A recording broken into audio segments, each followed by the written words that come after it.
साथीहरू नमस्कार। हामी सबैलाई थाहा छ कि इरान र अमेरिका बीचको ऐतिहासिक शत्रुता अहिले यस्तो मोडमा आइपुगेको छ जहाँ इरानले वाशिंटनका सामु अत्यन्तै कडा र अमेरिकाका लागि अपमानजनक माने अल्टिमेटम तेर्साएको छ। इरानी सङ्कटको सवालमा इरानको यो अल्टिमेटमको पहिलो र मुख्य माग भनेको पश्चिमी एसिया क्षेत्रमा रहेका सबै अमेरिकी सैन्य बेसहरू तुरुन्त बन्द गर्नुपर्ने र अमेरिकी सेनाले यस क्षेत्र पूर्ण रूपमा खाली गर्नुपर्ने रहेको छ।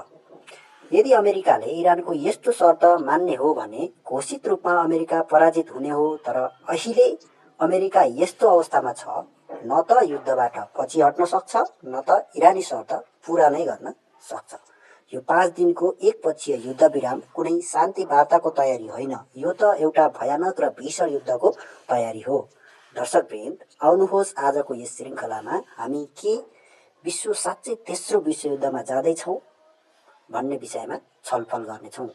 इरानको इस्लामिक रिभोल्युसनरी गार्ड कर्प्सले हालै सार्वजनिक गरेको भिडियो सन्देश मार्फत अमेरिका र इजरायलमाथि आफ्नो आक्रमणको 77औं लहर सुरु भएको घोषणा गरेपछि यो विवाद थप उत्कर्षमा पुगेको छ। ट्रम्पले इरानसँग पर्दा पछाडि वार्ता भइरहेको र इरान सम्झौताका लागि तडपिरहेको जुन दाबी गरिरहेका छन्, त्यसलाई इरानले पूर्णतः अस्वीकार गर्दै हास्यास्पद भएको बताएको छ। जबसम्म इरान युद्धको बुझाइमा इजरायलको आइरन डोम र अन्य मिसाइल डिफेन्स सिस्टमहरू इरानी आक्रमणको अगाडि असफल साबित हुँदैनन्, तबसम्म अमेरिकाले वार्ताको भ्रम छरेर समय बिताउन खोजिरहेको छ। इरानका सरकारी सञ्चार माध्यमले अज्ञात स्रोतहरूलाई उद्धृत गर्दै भनेका छन्, ट्रम्पले इरानी आक्रमणबाट त्रासित भई युटर्न लिन बाध्य भएको छ।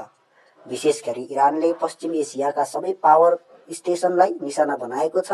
इरानका अनुसार यदि अमेरिकाले साँच्चै शान्ति चाहेको हो भने उसले पहिले मध्यपूर्वबाट आफ्नो सबै सैन्य अड्डाहरू हटाउनु पर्दछ र हर्मुज जलडम्बरुबाट हुने व्यापारमा इरानलाई क्षतिपूर्ति दिनुपर्दछ। अमेरिकी राष्ट्रपति डोनाल्ड ट्रम्पले अचानक घोषणा गरेको 5 दिने युद्धविराम कुनै मानवीय संवेदनामा आधारित शान्ति प्रयास नभएको एउटा गहिरो सैन्य रणनीतिक विश्लेषणको परिणाम हो। युद्ध चौथो हप्तामा प्रवेश गरेर भर्खरै ट्रम्पले 5 दिनका लागि कुनै पनि हमला नगर्ने जुन प्रस्ताव अघि सारेका छन्, त्यसको मुख्य कारण अमेरिकी डिफेन्स सिल्ड पूर्ण रूपमा ध्वस्त पारिएको हुनुपर्दछ भनेर इरानले कडा रूपमा जवाफ दिएको छ।